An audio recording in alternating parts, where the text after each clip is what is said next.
All right, happy Monday, everyone. I am still in Milwaukee. It's actually Friday as I'm recording this, so you're probably all still either asleep or watching some fun Friday morning cartoons. I'm going to show you how to do the activities today and what those expectations are. And so here we go. The first thing you're going to do is go to the website. This is sites.google.com/walkieschools.org/cur. You can use the iPads to do that, or if you prefer reading on your phone, that is an option as well.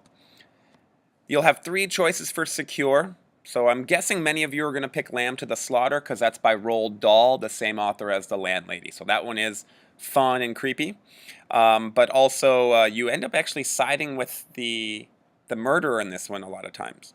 The next one is The Storm. That has to do with this big, scary storm happening. It really sets the mood really well, so if you like that creepiness, it's a really good one. And then The Telltale Heart is the next one that you can choose from. It has this narrator that's kind of a little, he's trying to tell you he's not crazy or mad, as he puts it, but he tells you about how he killed his master to convince you he's not mad. There's one that's between a secure and exceeding, that's The Lottery, so feel free to try that one if you like.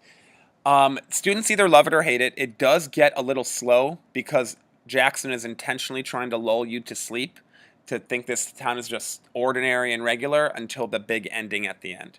Things that'll help you know what she was going for is the fact that it was written right after World War II, so you might want to think about some things that were happening then.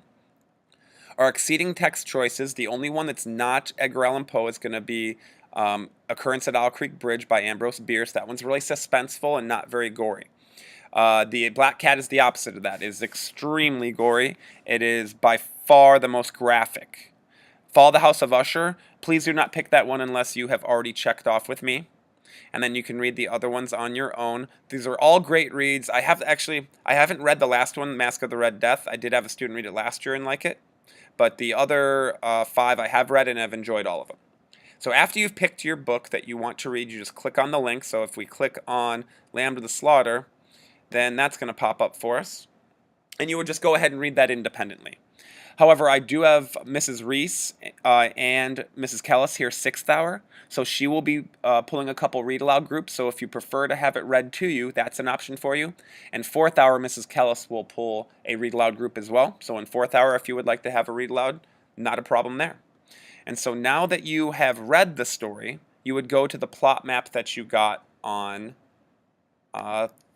Thursday. So you would just write in plot map 4, plot diagram 4 in the story that you read. You know that the rising action, you do not have to fill out if you don't want to. So this 1 through 9, that's up to you if you see value in filling it out. I'm not going to force you to. Here are the 5 things being assessed. The first thing is the internal and external conflict. Remember, internal happens inside the protagonist, external is outside of the protagonist. So an internal conflict in The Landlady was Billy trying to remember the names of Christopher Mulholland and Gregory Temple and how he remembered them, trying to find a place to stay and decide between the Bell and Dragon and the bed and breakfast. That's an internal conflict. An external conflict obviously would be him getting poisoned and stuffed. Author's theme, make sure you use our theme statement formula, which is on the back wall. And so you do need to use that formula to be secure. Irony, we're going to cross that out and write mood, and you're going to put 3 words that you'll pull out of the text that makes you feel a certain way. So for the monkey's paw, I pulled the words mangled, depressing, and howling. And then I look at my mood chart in the front and back of the room, and does that make me feel positive or negative? It made me feel negative. And then I pick a word, it made me feel nervous. And that's all you need to do there. The next thing that's going to be assessed, so the 4th thing will be summary. Remember in this margin here is where you wrote a summary statement for The Landlady. I have that example on the back board. And then you do need to follow that formula of somebody wanted but, so then. And that anchor chart is right next to the example on the back board.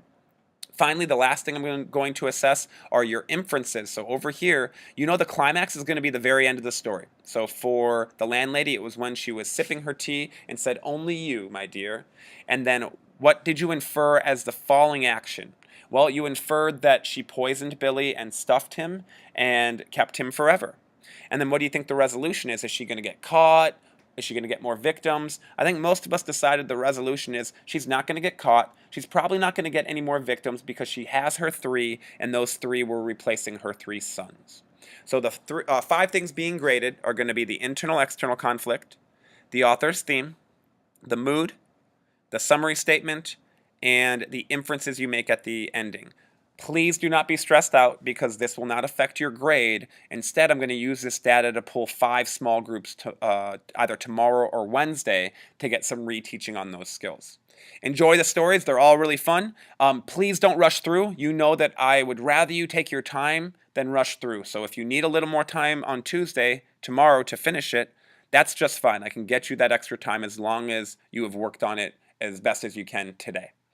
Have an awesome time. Enjoy those creepy stories. They are fun. And I will see you when I get back. Later.